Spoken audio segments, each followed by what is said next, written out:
পঞ্চম শ্রেণীর বাংলা 2025 এই হচ্ছে ফুটবল খেলোয়াড়ের গল্প থেকে আজকে আমরা সমাধান করব এই ফুটবল খেলোয়াড়ের পুরো চ্যাপ্টারটাই এই একটি ভিডিওতে। প্রথমে এটি হচ্ছে 23 পৃষ্ঠা। তোমরা 23 পৃষ্ঠার শব্দ অর্থ জানবো, এই মিলকরণ জানবো, মানে শূন্যস্থান।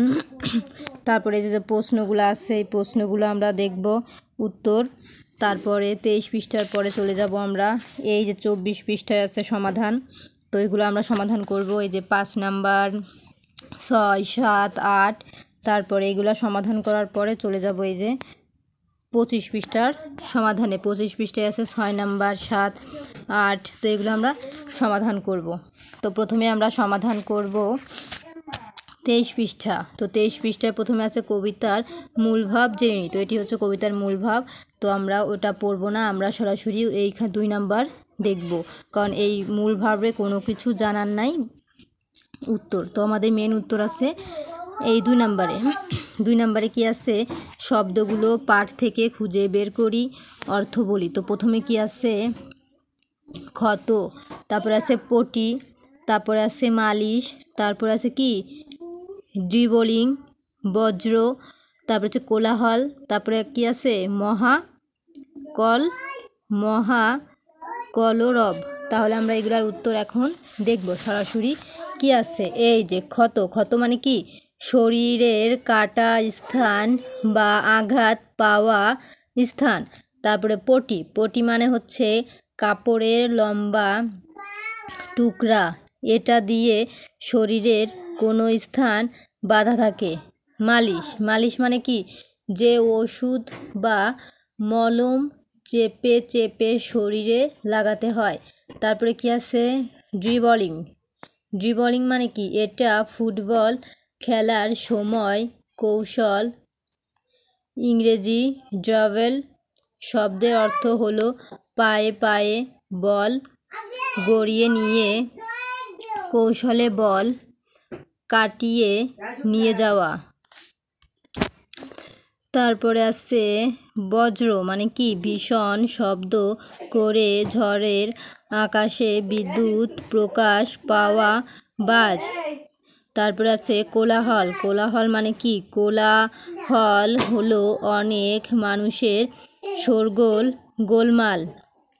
আর কল বলতে বোঝায় মানুষের গলার সুন্দর আওয়াজ। এখানে খেলায় সকলে একসঙ্গে গোল হয়ে চিৎকার করলে বেশ ভালো শোনায় বলে কোলাহল বলা হয়েছে। তারপরে আছে কি মহাকলরব, মহাকলরব মানে কি কলরব শব্দের অর্থ অনেক মানুষের গলায় একসাথে চেঁচামেচি আওয়াজ। মহাকলরব অর্থ ভীষণ চিৎকার চেঁচামেচি। তো এই ছিল আমাদের শব্দের অর্থের উত্তর। এখন আমরা চলে যাব 3 নাম্বারের সমাধানে। 3 নাম্বারে কি আছে, ঘরের ভিতরের শব্দগুলো খালি জায়গায় বসিয়ে বাক্য তৈরি করি। তো প্রথমে ক নাম্বারে কি আছে, ক নাম্বার আছে ইমদাদ হকের শরীরে অনেক আঘাতের ড্যাশ রয়েছে। তো অনেক আঘাতের ক্ষত রয়েছে, এটি হবে ক নাম্বারের। তারপরে কি আছে সন্ধ্যাবেলায় পায়ে হাতে ড্যাশ বাঁধে সে। তো কী হবে সন্ধ্যাবেলায় পায়ে হাতে পটি, এটি হবে খ নাম্বার, পটি বাঁধে সে। তারপরে গ নাম্বারে কি আছে খেলায় জিতে দর্শকেরা ড্যাশ করে ফিরে যাচ্ছে।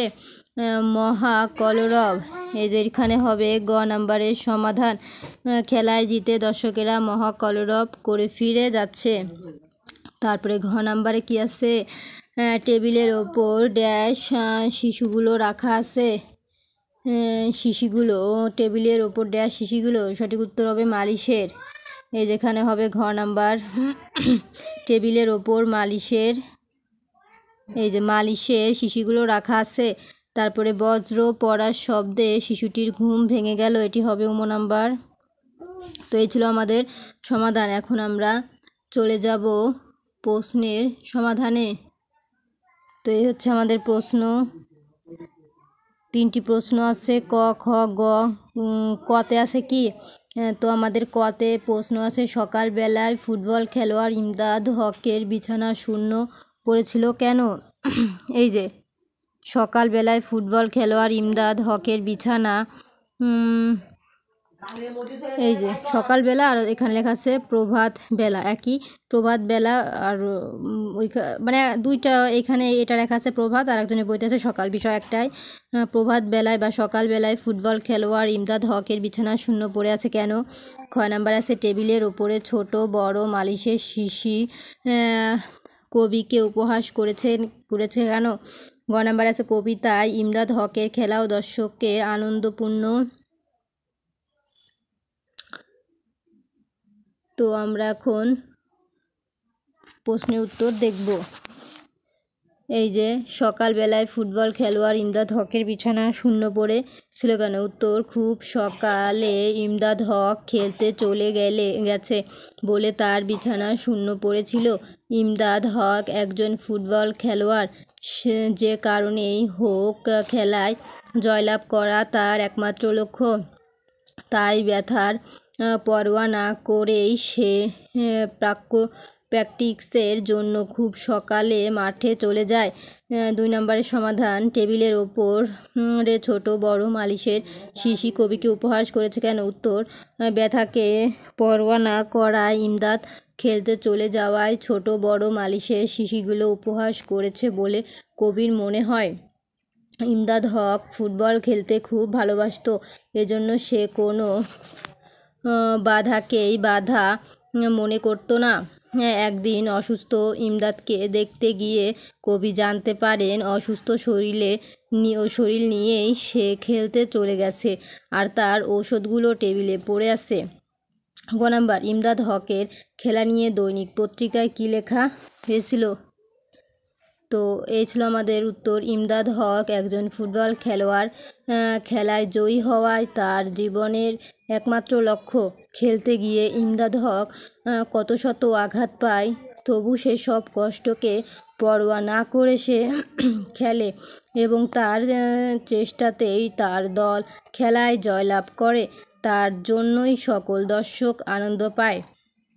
তার খেলা নিয়ে পরদিন সকালে দৈনিক পত্রিকায় লেখা হয়েছিল, ইমদাদ হক কাল যা খেলেছে ক্রমেই তা নজরে পড়ে। এই ছিল আমাদের গ নাম্বারের সমাধান। তো এখন আমরা চলে যাব পরবর্তী পৃষ্ঠায়। আমাদের প্রশ্নগুলোর সমাধান কমপ্লিট। এখন আমরা চলে যাব পরবর্তী পৃষ্ঠার সমাধানে। তো পরবর্তী হচ্ছে আমাদের 24 পৃষ্ঠার সমাধান। 24 পৃষ্ঠার সমাধানে কি আছে? 5 নম্বরে খালি জায়গায় কবিতার ঠিক লাইনটি লিখি। এখানে সারা রাত শুধু ছটফট করে কেঁদে কেঁদে ডাক ছাড়ে। তো এর পরের লাইন কী হবে? আমরা উত্তরটি দেখে নেব। এই যে আমাদের উত্তর, মেছের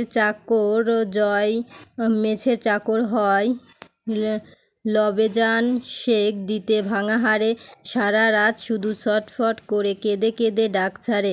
খ, টেবিলের পরে ছোট বড় যত মালিশের শিশিগুলি উপহাস যেন করিতেছে মোর সিপি পরা দাঁত তুলি। গ নাম্বার, গোল গোল মোদের মেসের ইমদাদ হক কাজী ভাঙা দুটি পায়ে জয়ের ভাগ্য লুটিয়া আনিল আজি। তো এই ছিল আমাদের এটির উত্তর। তো এখন আমরা চলে যাব 6 নম্বরের সমাধানে। 6 নম্বরে কি আছে? ইমদাদ হক সম্পর্কে 5টি বাক্য লিখি। তাহলে এখন আমরা 6 নাম্বার দেখব। এই যে উত্তর, ইমদাদ হক সম্পর্কে 5টি বাক্য লিখি। উত্তর, ক বা 1 নম্বর যেটা বলতেই পারো, ইমদাদ হক ছিল বিখ্যাত ফুটবল খেলোয়াড়। 2, খেলতে গিয়ে শরীরে আঘাত পেলেও সে থেমে থাকতো না। 3 বা গ, জীবন মরণ পণ্য করে নিজ দলের জয়ের জন্য খেলত সে। 4, সে ফুটবলের নানা কৌশল জানত। 5টি 1 2 3 4 5, এটা হচ্ছে 5 নাম্বার। সকল দর্শক তার জন্যই খেলায় আনন্দ পেত। এই ছিল আমাদের 6 নম্বরের সমাধান। তো এখন 7 নম্বরে কি আছে, কবিতাটি আবৃত্তি করি। এই যেখানে উত্তর লেখা আছে, পাঠ্য বই থেকে কবিতাটি মুখস্থ করে শিক্ষকের সহায়তা আবৃত্তি করি।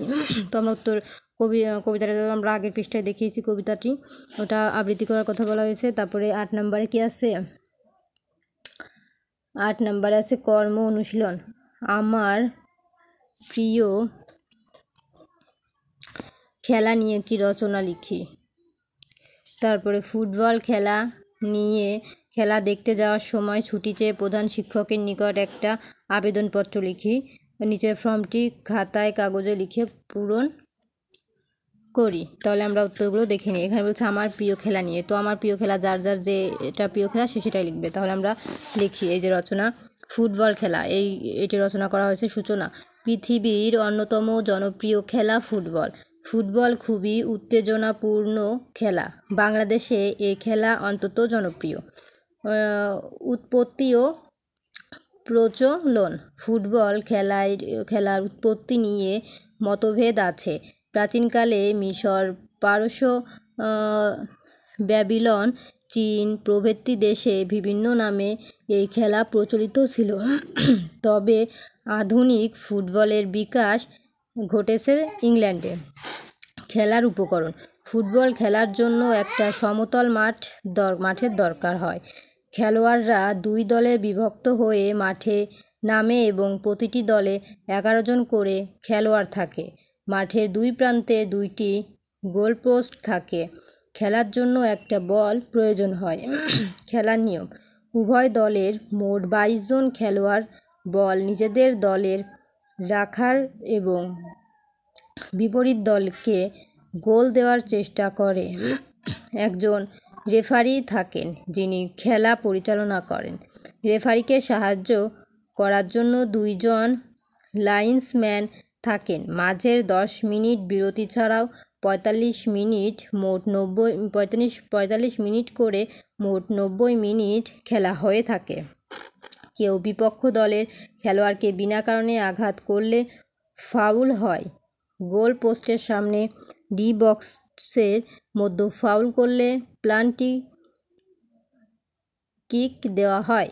তখন গোলরক্ষক ছাড়া অন্য কোনো খেলোয়াড়কে আক্রমণ প্রতিহত করতে দেওয়া হয় না।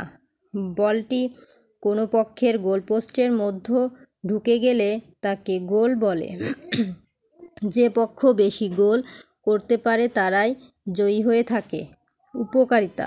ফুটবল খুব আনন্দদায়ক খেলা। এ খেলা স্বাস্থ্যের জন্য উপকারী।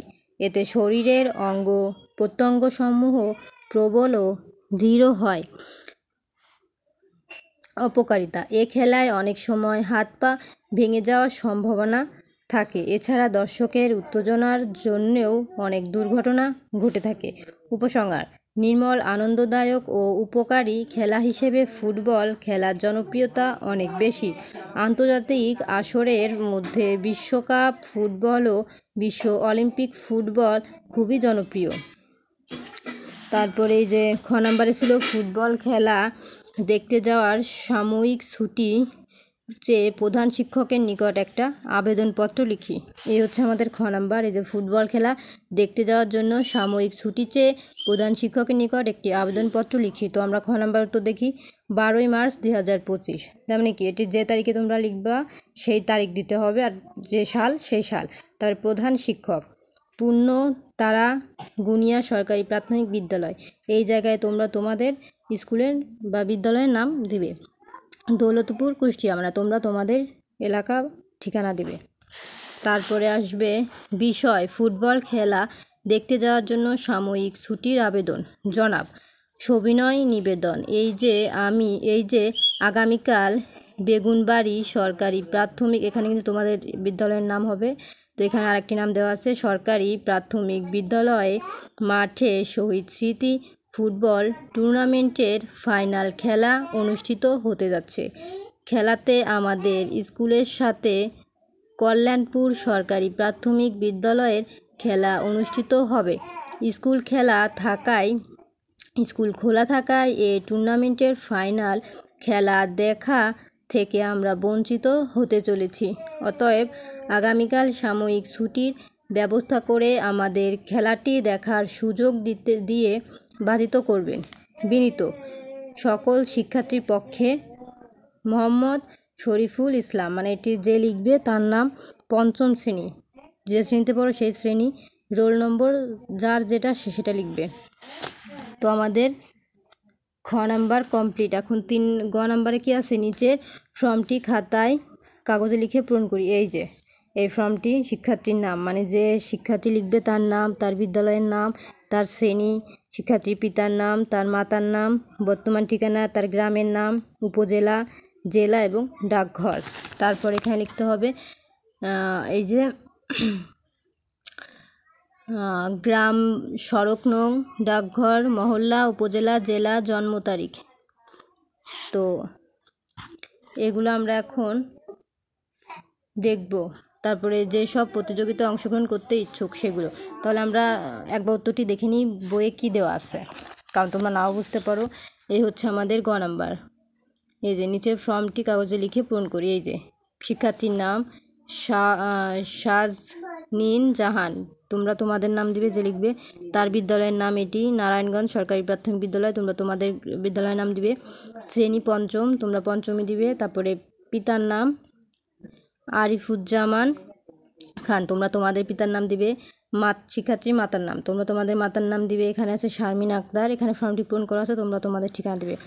বর্তমান ঠিকানা গ্রাম, সড়ক নম্বর নোয়ারগাছা, তো তোমাদের গ্রামের নাম দিবে।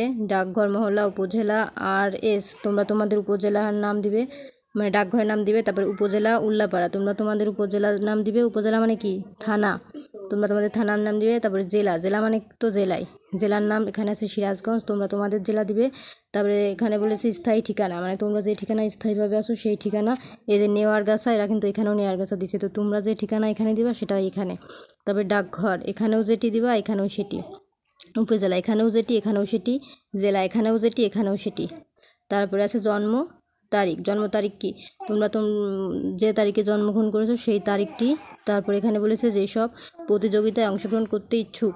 ক বিস্কুট দৌড়, খ হাড়ি ভাঙা, গ দেশের গান, আর শিক্ষকের স্বাক্ষর। এখানে এই যে শিক্ষকের স্বাক্ষর তো এনারাই দিবে, এই যে শিক্ষকের স্বাক্ষর, সেখানে শিক্ষকের স্বাক্ষর সে দিবে। তো এই ছিল আজকের মতন ভিডিও। পরবর্তী ভিডিও দেখার জন্য অবশ্যই সাবস্ক্রাইব মাই চ্যানেল।